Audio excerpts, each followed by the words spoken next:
the experience has been so rewarding. You know, inside the CIA, you're very much have the feeling of belonging to a religious order. That's not how you would verbalize it inside the CIA, but that's the effect. You live with CIA people, you socialize with CIA people, and you have quite a feeling that outsiders, the rest of the world, are hostile and misguided. And that inside the CIA you're safe and you're with people you can trust and people who view the world correctly. And it was the most refreshing thing about leaving the CIA and getting outside and meeting people in the press and the media and universities around the nation was to find how many really decent people there are who are working hard for things they believe in and are quite responsive to someone who's made a gesture, as I have, to a moral gesture.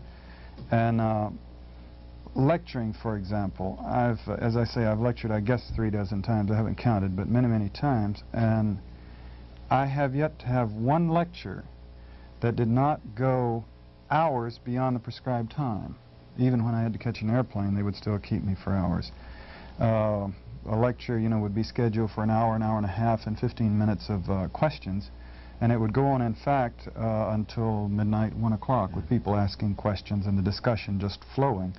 And then, more often than not, go somewhere to drink beer and talk on until 3 or 4 in the morning. The interest is extremely high in this subject of the secret government and governmental abuses, the encroachment of the government on individuals inside our society, but also on the peoples of the world. Speaking of which, John, have you been contacted or pressured by the CIA? There was a threat that they were going to sue, they had sued Frank Schnepp for publishing his book about the CIA, and you were worried last time you were here that you might be sued also. Have you heard anything from the CIA recently?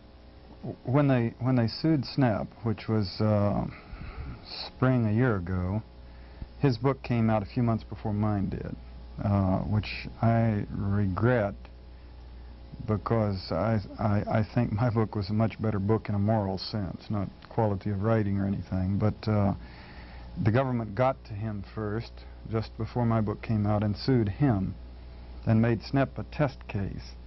Then my book came out, and unofficially they were, you know, talking in Washington. It was clear that the government was frustrated that they moved against him instead of me, and I was frustrated because there was going to be a Schnepp precedent instead of a Stockwell precedent. And I think I would have put up a fight that would have been much more effective. For this reason, Schnepp believes in the CIA. He believes in covert action against the third world countries. He believes in secrecy. His only complaint was that in Vietnam there was a scandal at the end, and it was covered up in the evacuation of Vietnam. I believe that the CIA is a moral tragedy, and that it's discredited the United States, and that it should be closed down, that we should revert to openness and telling it like it is and telling the truth to people. I think secrecy doesn't work. I think it masks and provides a cover for people to do things which would definitely be unacceptable to the society at large. There's nothing they do that is forthright, positive, that you can stand up in church or wherever you go and say, this is what I did last week and I'm proud of it. Overseas, it's all. You're a secret operative. That means your existence there is a lie.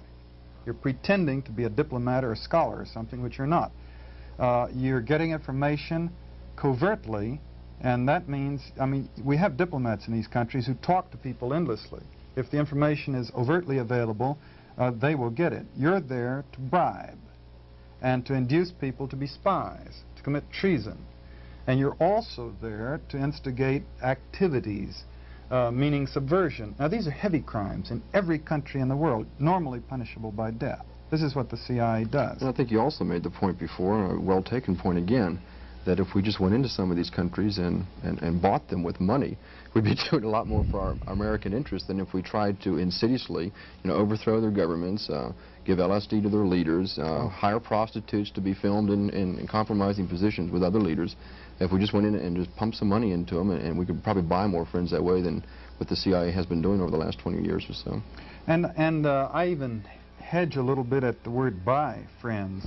They have in the CIA we had a saying that you can rent an African, but you can't buy him, and because you make payments to people, and as long as it's in their interest to work with you, they will. And then when you run out of the situation changes, they're going to continue to work in their interests, which may not be parallel to yours any longer. But the point is that there are certain techniques of interpersonal and international relations which work on the long term. And lying, cheating, deceit, and skullduggery don't work in the long term. You put yourself down.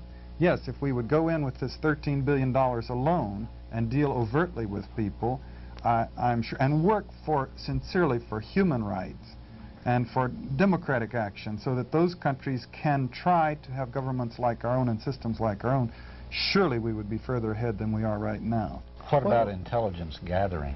If they did that without the dirty tricks and all of that, is that possible, you think? Well, this question always comes up, and I've thought about it a great deal for years now. And I conclude, my own personal conclusion is quite firm, that the quality of our intelligence would be much greater if we did not have the CIA's covert collection systems. If you've read anything about the CIA and kept up with it, you've noticed that the CIA has a long history of colossal intelligence failures. I don't mean covert operations that exploded in our face and splattered us with foul propaganda and presence around the world, but I mean failure to advise the United States government on what is happening in a given situation in the world. One of the more dramatic ones recently was Iran a year ago, where the week that Iran fell apart, that it broke down completely, leading directly to the Shah's ouster, the CIA had in its typewriters a report, a national intelligence estimate, that there was no serious opposition to the Shah in Iran. You have one side of the house, the operators, of which I was one, out there recruiting spies and gathering intelligence. You have the other side of the house, or PhDs and people with master's degrees, who are professional analysts. And theoretically, the system should produce good intelligence.